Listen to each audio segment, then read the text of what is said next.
No hay puntero del otro. No hay, no tiene. Tampoco. Ya de meterlo. De ahí descansa 10 minutos entre medio y luego terminas con tu clase. Ya, súper. Bien, ¿me van a seguir escuchando? Por culpa de Richard, que gentilmente me puso 7 charlas.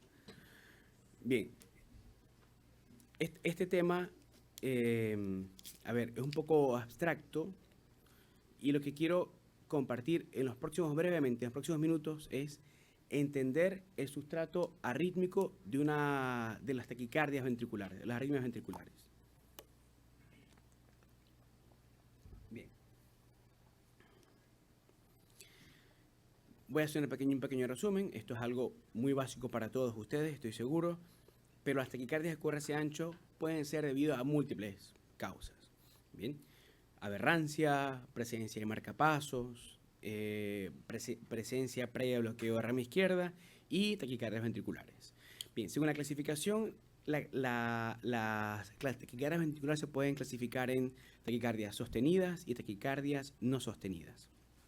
Las taquicardias, sencillamente por consenso, no porque tenga algún impacto clínico. Las taquicardias sostenidas son las que duran más de 30 segundos. Pero si dura 28, yo siempre he dicho eso, bueno, ¿por qué no 28 y no 24? ¿Por qué 30? Es sencillamente porque se sentaron un grupo de expertos y dijeron, bueno, a partir de ahora se llama sostenida por encima de 30. Pero entendamos que cada paciente lo podemos contextualizar, ¿bien? Según el tipo de cardiopatía, se presentan sin cardiopatía o con presencia de cardiopatía estructural. La verdad, es un concepto antiguo pensar que las arritmias ventriculares que se presentaban en pacientes sin cardiopatía aparente eran benignas. Hoy día entendemos que no es del todo cierto, es decir, no hay una dicotomía, no podemos decir, oye, si el eco es normal y tiene una taquicardia ventricular, el pronóstico es benigno. No, igual se pueden morir en pacientes que no tengan cardiopatía aparente. El mecanismo, no voy a ahondar en esto, es muy sencillo, principalmente puede ser por actividad desencadenada o por pospotenciales. Esto es electrofisiología básica, tiene que ver mucho con los canales de calcio que están dentro del sarcómero, pero para que entender que normalmente existe un mecanismo molecular que puede generar estas arritmias ventriculares. Y pueden ser polimórficas o monomórficas. Para entender que sea polimórfica, tiene que entre cada derivada ser distinta entre sí. Y en una misma derivación también tiene que ser distinta entre sí. ¿Bien? Pueden ser también focales o pueden ser reentradas. El mecanismo de esto a veces es complicado de dilucidar, pero entender que las taquicardias focales, como su nombre lo dice, suele estar implícito una pequeña cantidad de tejido, mientras que en las reentradas no.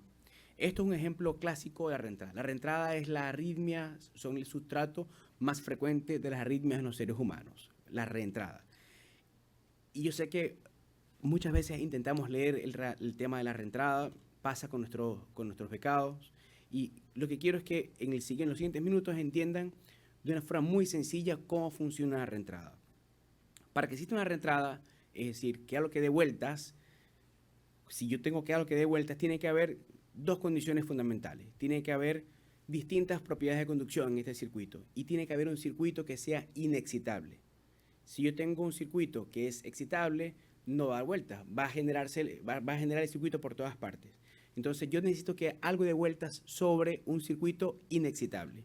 Y el mejor ejemplo para esto de entender es el ejemplo del infarto. Si yo tengo un paciente que tiene un infarto, tiene una cicatriz, el núcleo de la cicatriz es inexcitable y la taquicardia va a dar vueltas alrededor de esta cicatriz. Esto es el ejemplo clásico, pero existen otros mecanismos de reentrada que no tienen que estar asociados a una cicatriz, pero el concepto es el mismo, está dando vueltas alrededor de un núcleo que no se excita. Esto es un ejemplo para que entendamos. Del paciente que nombré anteriormente que tiene un aneurisma apical, fíjense cómo en el cuello del aneurisma, que sería el sitio por donde pasan los impulsos, el cuello, y este sería el sustrato anatómico clásico. Es decir, yo tengo un paciente que tiene una taquicardia ventricular que está girando alrededor del anillo, alrededor del cuello del aneurisma. Y la parte inexcitable sería los vértices del anillo, que es la cicatriz densa. Bien, esto es otro ejemplo para entender que también muchos años nos dividimos la cabeza en decir, Chagas es epicárdico, si es una miocardiopatía no isquémica, es epicárdico, si es infarto, es endocárdico. Hoy día, por las técnicas de mapeo avanzado, entendemos que los circuitos no son ni endo ni epi. Los circuitos son tridimensionales, como lo vemos en esta estructura. Miren este infarto. ¿Quién puede decir aquí que el circuito puede ser netamente epicárdico o el circuito puede ser netamente endocárdico? El circuito puede pasar por cualquier parte.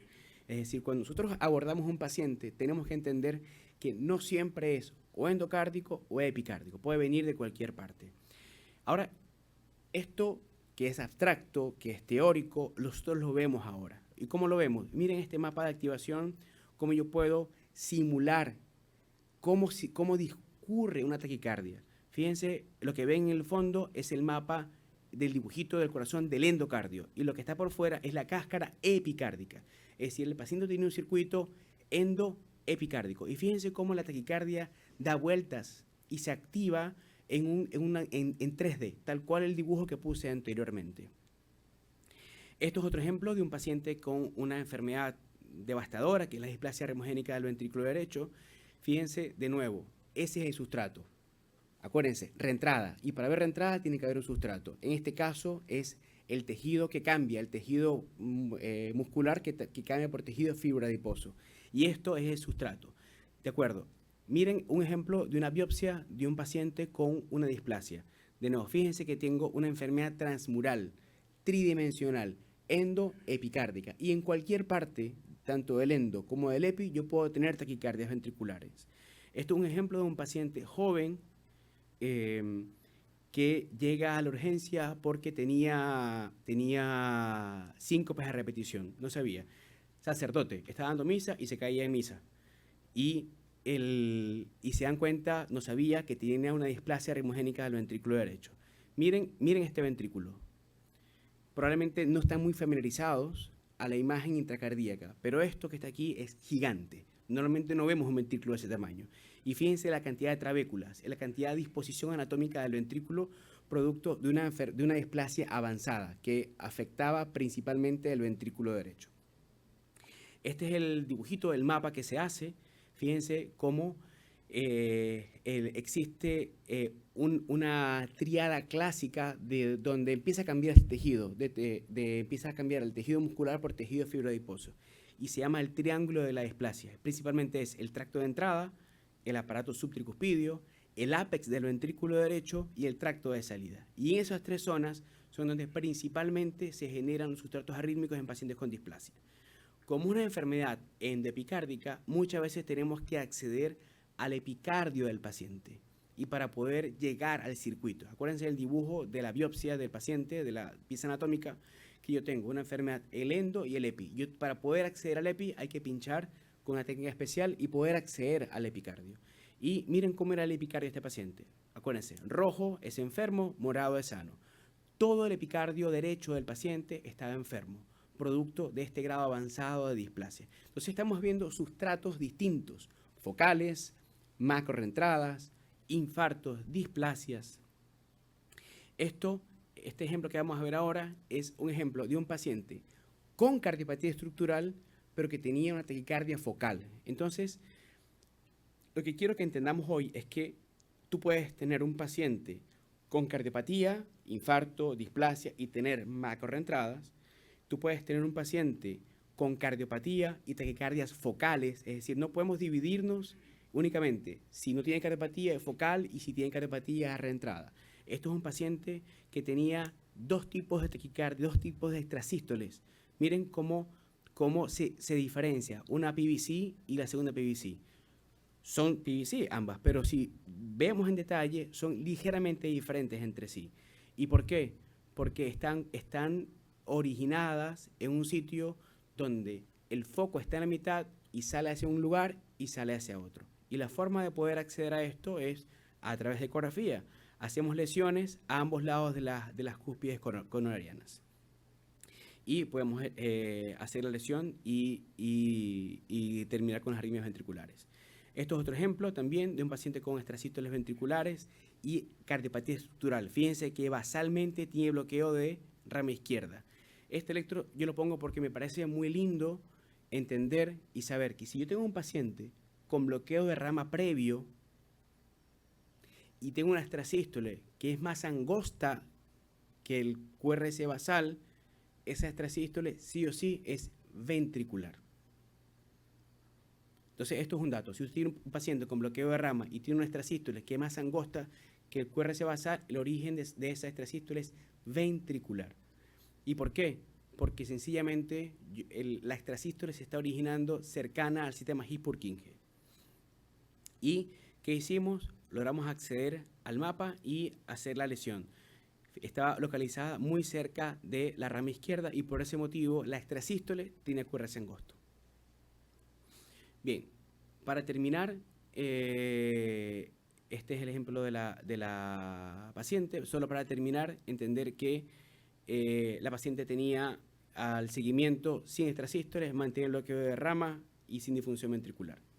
Por último, quiero mostrar estas imágenes solo para entender que hoy día estamos haciendo una cartografía, es decir, hacemos un mapeo basado en imágenes previas de la ecografía intracardíaca.